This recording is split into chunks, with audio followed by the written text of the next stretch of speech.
Imagine a world without smartphones, Wi-Fi, radio, or television. A world where night is an absolute, impenetrable, almost primal darkness, disturbed only by the flickering glow of candles and the hiss of gas lamps. A world where energy is a raw, visible, and deafening force. Steam, trapped in cast iron boilers. This was the world of the 19th century. Now, imagine a single man who, through the sheer power of his mind, illuminated this world of darkness.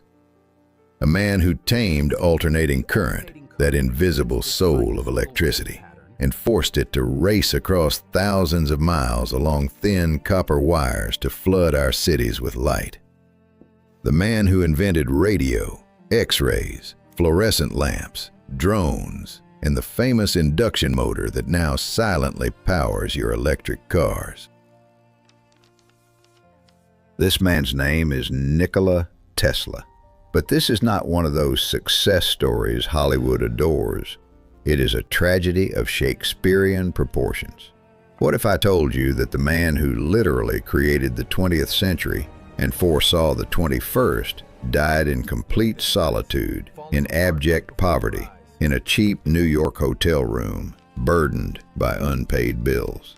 That his greatest discoveries, which could have forever changed human civilization, were either stolen and claimed by others, or ridiculed and buried in archives for decades.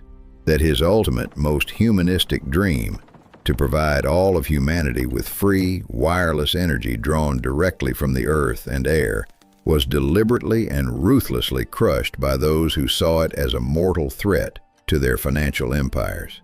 This is not just the story of an inventor. It is the story of a modern-day Prometheus, a genius who brought the fire of electricity to humanity, and, for his gift, was chained by invisible bonds to the rock of obscurity and destitution. Who was he really? A mad scientist a century ahead of his time? Or a dangerous visionary, broken and trampled by a ruthless system built on greed? But just before we seek answers in the most remote provinces of the Austro-Hungarian Empire, I invite you to subscribe to the Personalities in Detail channel and like this video. Your support is essential for us to continue shedding light on the forgotten figures of history. Let's begin. He was born, according to family legend, at the stroke of midnight between July 9th and 10th, 1856, in the tiny remote mountain village of Smiljan in modern-day Croatia. That night, a storm of unprecedented violence was raging. Lightning tore through the black sky with a silent fury. The midwife assisting with the birth crossed herself in terror and told his mother, "This child will be a child of darkness, a child of the storm." To which his mother, a woman of strong and poetic spirit, replied with prophetic certainty, "No, he will be a child of light." His father, Milutin Tesla, was a Serbian Orthodox priest, an educated, erudite, and stern man who dreamed that his gifted son would follow in his footsteps and devote his life to God. His mother, Juka Mandic, was the illiterate daughter of a priest, yet she possessed a true inventive genius. She could neither read nor write, but could recite entire volumes of Serbian folk epics from memory. She built complex mechanical devices herself to ease her heavy household chores, mechanical butter churns, spinning wheels, and much more. It was from her, as Tesla himself believed, that he inherited his gift, his spark. From his earliest childhood, Nikola was different. He was not like the others. He was obsessed with strange, frightening, and magnificent visions. Blinding flashes of light, often accompanied by detailed three-dimensional images and entire scenes, haunted him. He possessed a phenomenal photographic memory, able to retain entire books word for word after a single glance at a page.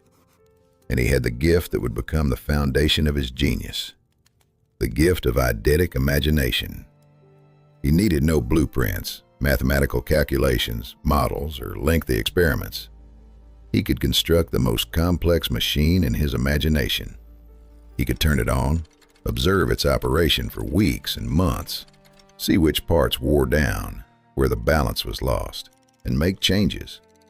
All of this without ever touching a single tool. His mind was a perfect virtual laboratory, an absolute reality simulator. But this gift was also his curse. He was hypersensitive to the outside world. The ticking of a clock 3 rooms away sounded to him like dull hammer blows. The flight of a fly at the other end of the room caused a painful buzzing in his ears. The passing of a carriage on the street several blocks away made his entire body tremble. He suffered from countless obsessions and phobias. He had a paralyzing fear of germs, demanding absolute sterility in everything. He could not bear to touch another person's hair. He was terrified of women's earrings, especially pearl ones, and the smell of camphor.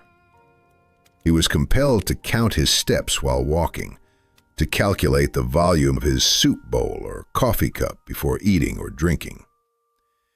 He was a genius trapped in the fragile, hypersensitive prison of his own mind. His father insisted he pursue a career in the church, but Nikola, passionate about physics and mathematics, dreamed of engineering. Their conflict was long and painful. Fate intervened in the form of an illness that nearly cost him his life. At 17 years old, he contracted cholera and was at death's door. For 9 months, he was bedridden, unable to move. His body was emaciated. As doctors had already given up on him, his father entered the room to say his goodbyes and told him he would soon be better. Nikola looked at him and whispered faintly, underscore, underscore, quote, underscore, 2, underscore, underscore. His father, willing to do anything to save his son, solemnly swore to send him to the best technical university in Europe. And, as if by magic, Nikola began a slow but steady recovery. He would later say it was not an illness, but a cure offered by fate. He enrolled at the Polytechnic School in Graz, Austria. It was there, in his 2nd year, that he first encountered the problem that would define his entire life and career. During a physics lecture, a professor was demonstrating a Graham dynamo, which ran on direct current. The machine produced strong sparks at the commutator, the brush-equipped device that reversed the current's direction. The professor explained that this was a fatal and unavoidable flaw of direct current. It was then that the young, audacious student Tesla stood up and declared that this was not true. He claimed it was possible to create a motor without this sparking, imperfect commutator, without brushes. A motor that would operate on a completely different and more elegant principle, a rotating magnetic field created by alternating current. The professor mocked him in front of the entire class. He dedicated a whole lecture to proving it was mathematically and physically impossible, comparing Tesla's idea to an attempt to build a perpetual motion machine. For Tesla, this was a challenge, a personal insult to his intelligence. The idea of the alternating current motor completely obsessed him. It became his fixation. He thought about it day and night, driving himself to the point of nervous exhaustion. After his studies, he moved to Budapest, where he found a job at a central telegraph company. One day in February of 1882, while walking in a city park with his friend Anthony Szigeti and reciting verses from Goethe's Faust by heart, he stopped abruptly, transfixed, staring at the setting sun. In his mind, like the lightning he had seen on the night of his birth, the solution appeared to him, perfect and complete. He picked up a stick and drew the diagram for an alternating current induction motor directly in the sand of the path. The very same motor that operates today in every hair dryer, vacuum cleaner, machine tool, and electric car. He did not invent it at that moment. He saw it in its entirety in his mind, with all its details. He understood that his future was not in a conservative Europe where his ideas were mocked. His future lay in the New World, in the land of unlimited opportunities, a country built on bold ideas, America. And there, only one man could truly appreciate the scale of his genius, a man whose name was already synonymous with the word electricity. The Wizard of Menlo Park, Thomas Alva Edison. In 1884, with almost no money in his pocket, having lost it on the way, and with nothing but a letter of recommendation from his former boss, Nikola Tesla arrived in New York. The letter was addressed to Edison and, according to legend, contained just one prophetic sentence. "Dear Mr. Edison, I know two great men, and you are one of them. The other is this young man." Thus began one of the most famous, dramatic, and tragic rivalries in the history of science. The clash of two worlds, two philosophies, two geniuses. One would become the symbol of the American dream, the embodiment of success. The other would become its greatest and most unjust victim. And if, like us, you are fascinated by stories of geniuses ahead of their time, subscribe to the channel, because we are now going to tell you about the epic battle that determined how our world would be lit, and why the name of one of its heroes was erased from history. Arriving in New York in 1884, a 28-year-old Nikola Tesla looked like a character from a Jules Verne novel who had stepped into the real world. Tall, standing nearly 6.5 feet, incredibly thin, with the aristocratic manners of a European intellectual, the piercing, fiery eyes of a fanatic, and a head full of world-changing ideas. He walked into Thomas Edison's legendary laboratory in Menlo Park. This was no mere building with workshops. It was the first, quote, 6 in history, an assembly line for miracles, the true temple of the burgeoning electrical age. And there, in that temple, Tesla came face to face with its high priest, his idol, who turned out to be his complete and total opposite. Thomas Alva Edison was already a living legend, an American national hero, the Wizard of Menlo Park, the man who had invented the modern world with the incandescent light bulb, the phonograph, and the kinetoscope. He was a genius, but of an entirely different kind. Edison was a pragmatist to the core, a brilliant experimenter who proceeded by brute force through a method of thousands of trials and errors. His famous quote, underscore, underscore, quote, underscore, 7, underscore, underscore, was his creed in life and work. He scorned the theoretical calculations and higher mathematics that Tesla so adored, relying instead on his intuition and endless practical experiments. Tesla, in contrast, was a visionary, a theorist who first built his machines in the ideal, immaterial world of his imagination, and only then, when every detail was perfected, materialized them in metal with almost no modifications. Edison was not just an inventor. He was a brilliant businessman, building his financial empire on a single technology: direct current, DC. His light bulbs, his generators, his world-first power stations that were beginning to light up New York's financial district, everything ran on DC.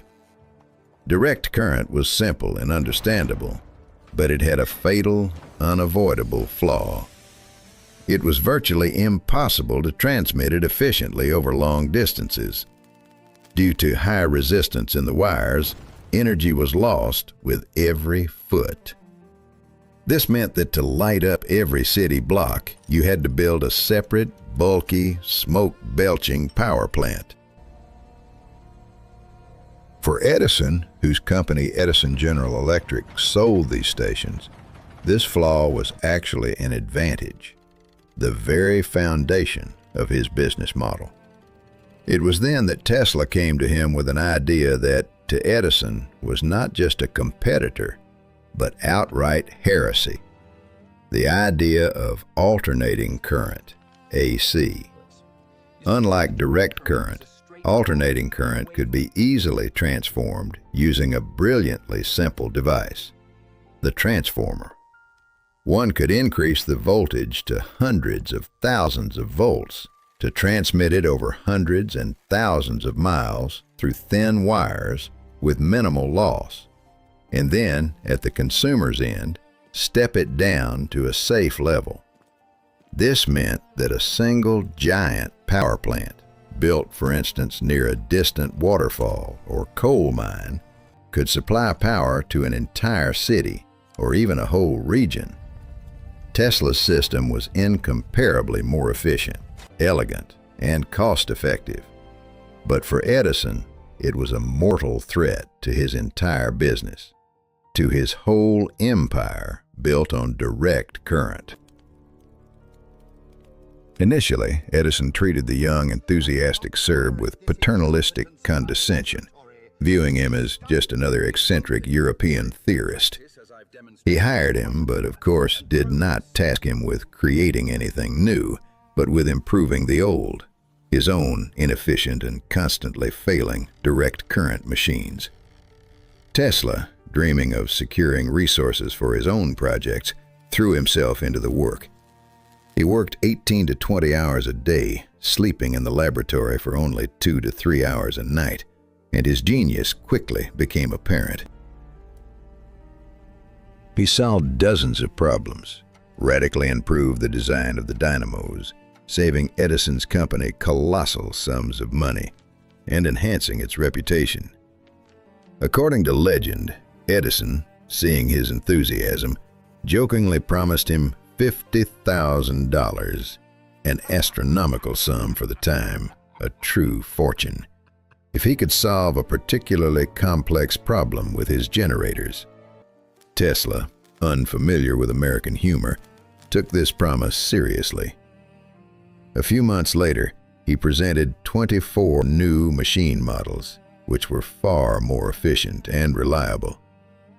When he politely came to claim his promised reward, Edison laughed in his face and said, ___, quote, __8, ___.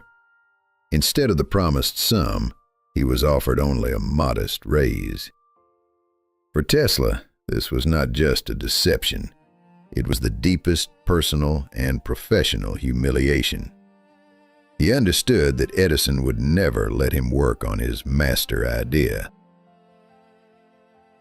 the alternating current system. Edison saw him only as a talented but dangerous competitor who needed to be kept on a leash. That very day, Tesla resigned. This began the darkest and most humiliating period of his life. The genius who, just months earlier, had impressed professors in Europe with his knowledge, was now digging trenches in the streets of New York for $2 a day, simply to avoid starvation. Yet even then, wielding a pickaxe under the blazing sun, he never stopped thinking about his rotating magnetic fields. Salvation came in the form of a few investors who, having heard of his ideas, believed in him. They helped him establish his own company in New Jersey, the Tesla Electric Light and Manufacturing Company. In his own small laboratory, Tesla finally had complete freedom, and he performed a miracle. In just a few months, he not only built, but perfected his entire polyphase alternating current system to an industrial standard: generators, transformers, a distribution system, and most importantly, his brilliant asynchronous electric motor, which operated without brushes or a commutator, was incredibly simple, robust, and virtually indestructible. In 1888, he secured his 7 key patents that described the entire system. This system was ready to conquer the world. This is where the third main actor in this drama enters the scene, a man who was not a brilliant inventor, but a brilliant industrialist, George Westinghouse. Westinghouse, who had made a fortune by inventing the air brake for trains and had built an empire upon it, was already betting on alternating current, understanding its advantages. However, he lacked a reliable and efficient AC motor. Seeing the demonstration of Tesla's motor, which started easily and ran without sparks or noise, Westinghouse, both an engineer and a businessman, understood instantly. This was the future. It was the missing link that would allow him to crush Edison's monopoly. He immediately made Tesla an offer he could not refuse. He invited him to Pittsburgh, listened to him, and offered him a princely deal. He bought all 40 of Tesla's patents on the alternating current system for a colossal sum at the time: $1 million in cash and stocks. Most importantly, he promised to pay Tesla lifetime royalties of $1 for every horsepower of electricity produced using his patents. Overnight, Tesla became fabulously wealthy and famous. His dream was beginning to come true. For Thomas Edison, this was a declaration of war, a total, ruthless, and dirty war. The infamous War of the Currents. Realizing that his direct current system was doomed in a fair technical and economic competition, Edison launched the first large-scale smear campaign in history.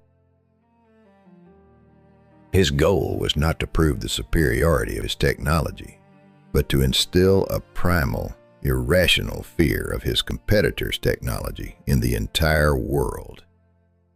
He decided to prove that alternating current, AC, was a deadly, devilish, and foreign technology, while his direct current, DC, was safe, reliable, and quote, _10___.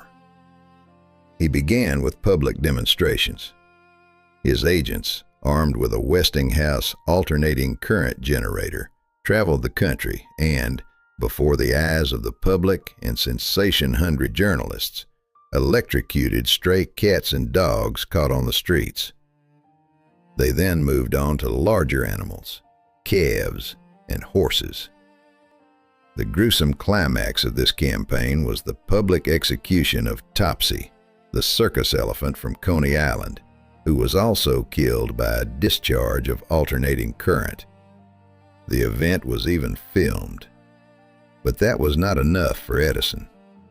He secretly funded the development of a new, supposedly, quote, 11 method of execution, the world's first electric chair. And of course, he insisted that this chair operate specifically on alternating current from the Westinghouse system. The goal was simple. In the public mind, the phrase alternating current was to become synonymous with the word execution. The lawyers for the first man sentenced to death in the electric chair even tried to appeal the verdict on the grounds that it was cruel and unusual punishment. To prove the chair's effectiveness, Edison secretly testified in court, claiming that death by alternating current would be instantaneous and painless. The first execution, which took place in 1890, turned into a nightmare. The unfortunate convict's body was literally scorched, but he did not die instantly. It was a monstrous spectacle, but Edison had achieved his goal. The newspapers ran headlines like, "Westinghouse executors a man." Westinghouse and Tesla were horrified by these barbaric methods, but they accepted the challenge. Their main weapon was the brilliant demonstration of their system's safety and efficiency. The high point of their counter-campaign was the Chicago World's Fair in 1893. It was a grand event, a fair of the future dedicated to the 400th anniversary of the discovery of America. The battle for the contract to light the exposition was the decisive and final fight in the War of the Currents. Edison and his merged company, General Electric, which had absorbed its competitors, demanded a staggering sum. Westinghouse, using Tesla's cheaper and more efficient system, proposed a price nearly half as low and won the bid. The opening night of the exposition was Tesla's greatest triumph. U.S. President Grover Cleveland pressed a symbolic golden button, and 100,000 incandescent light bulbs, specially designed by Tesla and more durable than Edison's, flooded the immense fairgrounds. Its __quote _16__ shone with a dazzling, unprecedented light. It was a miracle. Millions of Americans, accustomed to dim gas lighting, saw a city of light for the first time. They saw the future, and that future ran on alternating current. And at the center of the exposition, in his own pavilion, Tesla put on a true magic show. Elegant, dressed in a flawless tailcoat and white gloves, he passed discharges of hundreds of thousands of volts through his own body like a modern Zeus, lighting phosphorescent bulbs in his hands that were connected to no wires. The audience was torn between ecstasy and reverent terror. He appeared to them not as a scientist, but as a master of lightning, a magician from another world. The quote 17 was won. Morally, technically, and commercially. The final, unconditional victory soon followed. Westinghouse's company won the contract to build the world's first gigantic hydroelectric power plant at Niagara Falls. It was a project of immense scale, intended to use the virtually inexhaustible power of the falls to generate electricity.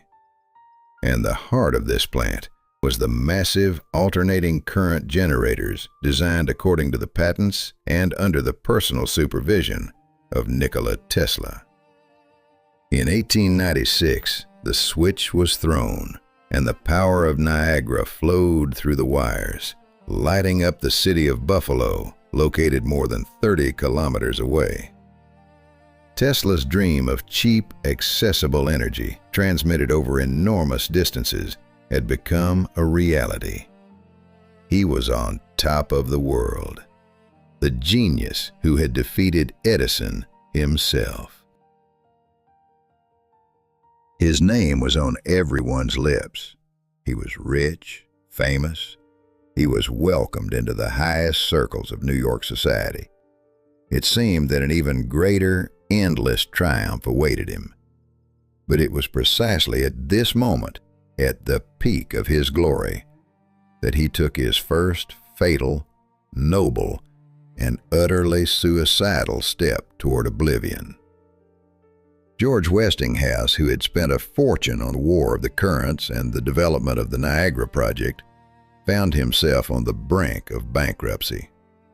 The bankers, willing to save his company, posed a cruel condition: get rid of the predatory contract with Tesla, under which they had to pay him lifetime royalties that, with the growth of electrification, could amount to billions of dollars. Westinghouse, a man of honor, went to Tesla and honestly told him about his problem. He explained that the company would not survive if it continued these payments. And Tesla, who was not a businessman but a visionary, who believed in their shared dream more than his personal wealth, performed an incredible, almost saintly act. He took the contract that made him one of the richest men in the world, and before the eyes of a stunned Westinghouse, tore it up. He freed Westinghouse and his company from all future obligations. He believed that money was not the most important thing for him. What mattered were his new, even grander ideas, for which he was sure he could always find funding. He did not know that by tearing up that contract, he was cutting off his only lifeline. He was voluntarily giving up his financial independence and the power that comes with it. And this noble but tragically naive act would make him dependent for the rest of his life on the whims of investors and bankers. They would first support him, capitalizing on his genius, only to mercilessly betray him when his ideas became too radical and began to threaten their own profits. He had won the War of the Currents, but he was about to enter a new, far more dangerous war. The war for his wildest dream. The dream of a wireless world. Having triumphed in the War of the Currents, Nikola Tesla had become the undisputed king of electricity. His name echoed on both sides of the Atlantic, for a time eclipsing the fame of the pragmatic Edison. He was not just a scientist, he was a superstar, a media figure, the living embodiment of scientific progress in the mysteries of the universe. His laboratory in New York, first on South Fifth Avenue, then, after a mysterious fire, on Houston Street, became a place of pilgrimage for the most famous, wealthy, and influential figures of the era. It was not just a workplace, it was a theater of magic and science. The writer Mark Twain, who loved scientific curiosities and was an amateur inventor himself, was a frequent guest and a close friend. He would spend hours in the laboratory, participating with childlike wonder in Tesla's experiments. There's a famous photograph where Mark Twain stands on a platform, holding a wireless light bulb illuminated by a high-frequency field. Tesla even subjected his friend to rejuvenating vibrotherapy sessions on a special platform, convinced that mechanical vibrations had a beneficial effect on the body. Wall Street financiers like Colonel John Jacob Astor I, owner of the Waldorf Astoria Hotel, sought his company and invested in his new ventures, seeing him not only as a genius, but as a golden goose. Journalists besieged him to hear his incredible, almost wild predictions about the future, and he predicted things with frightening, prophetic accuracy. He spoke of a world where news, music, and even images would be transmitted instantly across the globe without wires, creating a world system. Of a world where every person would carry a small, easy-to-use personal communication device in their pocket.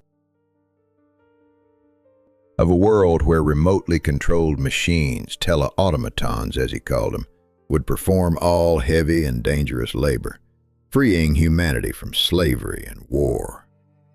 Of a world where energy would be practically free and accessible everywhere, even in the most remote corners of the planet. He described our 21st century with such precision that it sounded less like a scientific forecast and more like a memory of the future. But for him, these were not fantasies, but a concrete and precise engineering problem. Having given up the millions of dollars from Westinghouse, he was completely free, and he threw himself with fanatical obsession into his new all-consuming passion: research into high-frequency currents and the wireless transmission of energy. In his laboratory, which looked like a magician's cave from the Arabian Nights, he created true miracles that terrified his contemporaries. He invented and perfected the Tesla coil, a resonant transformer that generated alternating voltage at an incredibly high frequency and power. These coils created spectacular, deafening, artificial lightning-like discharges in his laboratory, several meters long. He learned to pass these currents of hundreds of thousands of volts through his own body, lighting gas discharge lamps in his hands that were not connected to any wires, thus proving that high-frequency current, unlike low-frequency current, is harmless to humans. These public demonstrations made a stunning, almost religious impression on the public. But for him, these were not magic tricks. They were scientific experiments, proving the possibility of transmitting energy through space, through the human body itself. It was during these experiments that he made his next major discovery, one that should have brought him even greater wealth and fame, but instead led only to bitterness. He discovered that with his coils, he could transmit not only energy, but also information.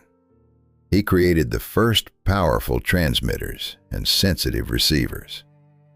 In 1893, 2 years before Guglielmo Marconi's first experiments, he publicly demonstrated all the fundamental principles of radio communication during a lecture at the Franklin Institute in Philadelphia. He transmitted a signal from one end of the hall to the other without any wires. In 1898, at a massive electrical exhibition in Madison Square Garden, he presented the world's first radio-controlled device to the public. It was a small, heavy iron boat that navigated a pool, turning on its lights, turning and stopping, all in obedience to his commands from a control desk. The audience was in shock. People shouted accusations of witchcraft, claiming a trained monkey was hidden inside the boat. No one understood that they were witnessing the birth of the age of drones, robotics, and remote control. He had secured all the fundamental patents for radio. It seemed a new gold mine was in his hands. But Tesla was not interested in merely transmitting dots and dashes in Morse code. It was too small, too primitive for him. His mind was consumed by a much grander, wilder, almost divine idea. He believed it was possible to wirelessly transmit not just weak signals, but enormous amounts of energy. Energy sufficient to light cities and power factories worldwide, and, terrifyingly for the establishment of the time, for free. His theory, based on his experiments, was that the Earth and its conductive upper atmospheric layers, the ionosphere, form a gigantic spherical capacitor. If energy were pumped into this system at a specific resonant frequency, it would be possible to draw that energy from anywhere on the planet using a simple grounded receiver.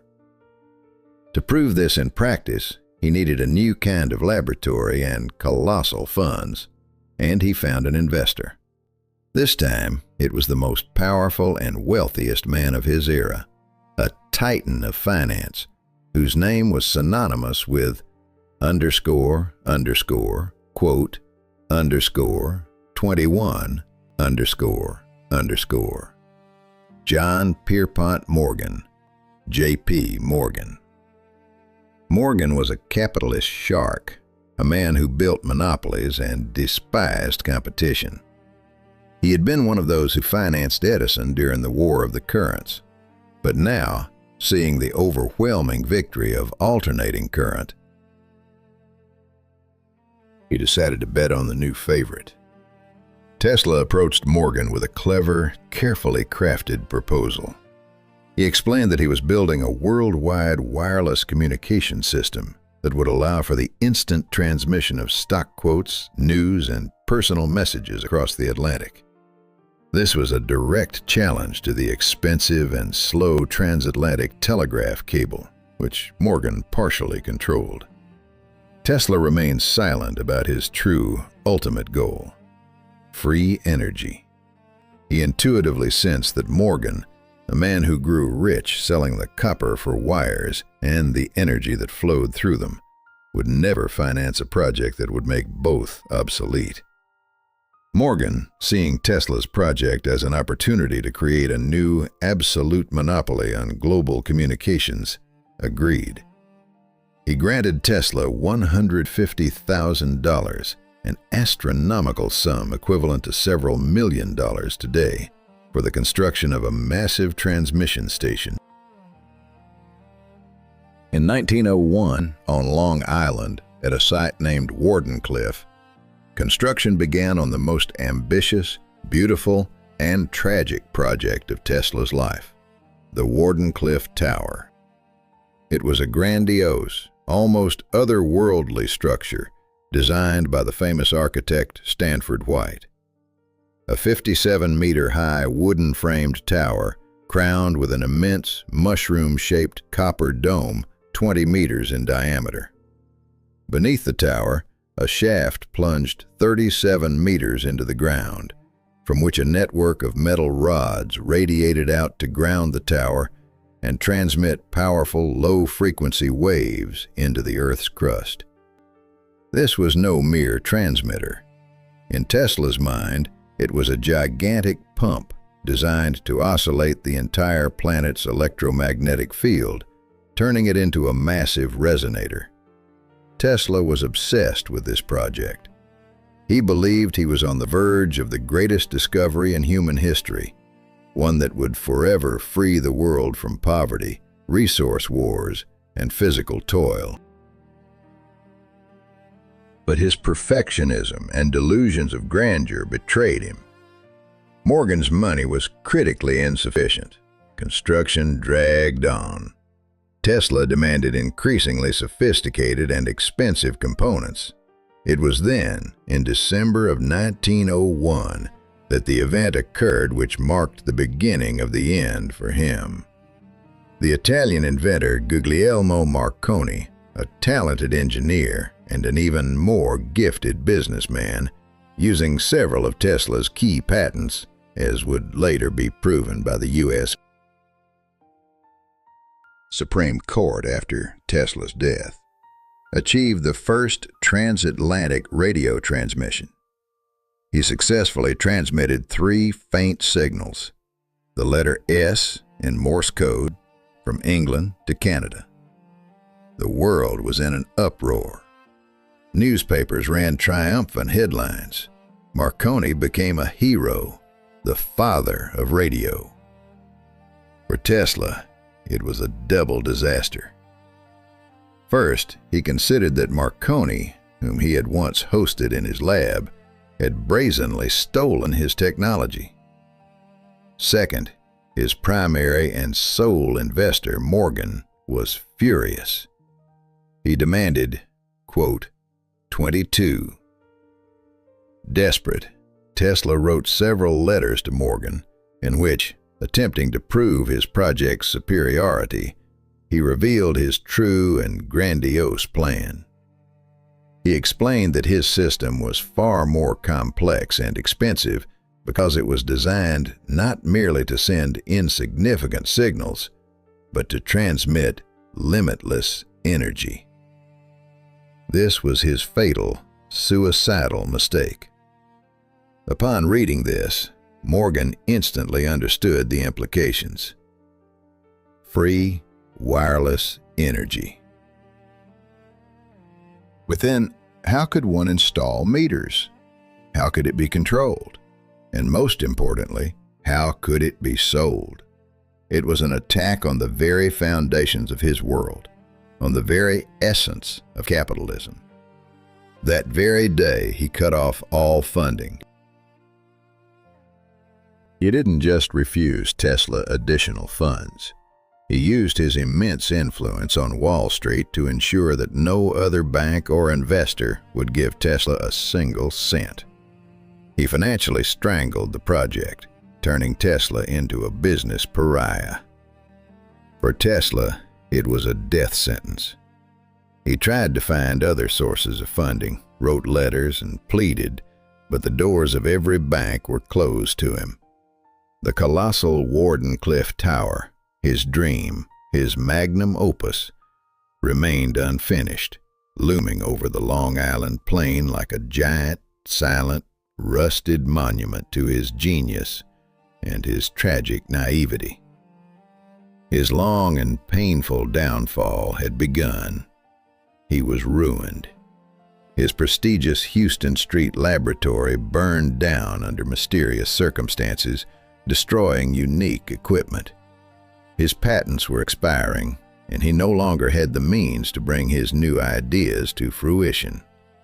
He was forced to sell his new, less significant inventions simply to survive. He grew increasingly withdrawn, plunging into the world of his own visions, which many now saw as a sign of budding madness. He told reporters he was receiving orderly signals from the planet Mars, and that he had invented a, quote, 23, capable of annihilating entire armies from a distance. He was no longer taken seriously.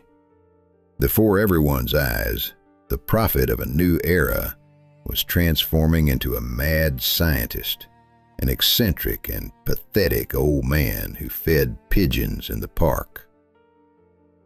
In 1917, during the First World War, the U.S. government, fearing the unfinished Wardenclyffe Tower could serve as a landmark for German spies and their submarines, decided to demolish it. They dynamited it. With its destruction, Nikola Tesla's last hope was pulverized. The dream of free, wireless energy for all of humanity was buried beneath a pile of twisted scrap metal. He lived for another 26 years, but it was no longer a life. It was a slow, painful decline in a world he had helped create, but which never truly understood him.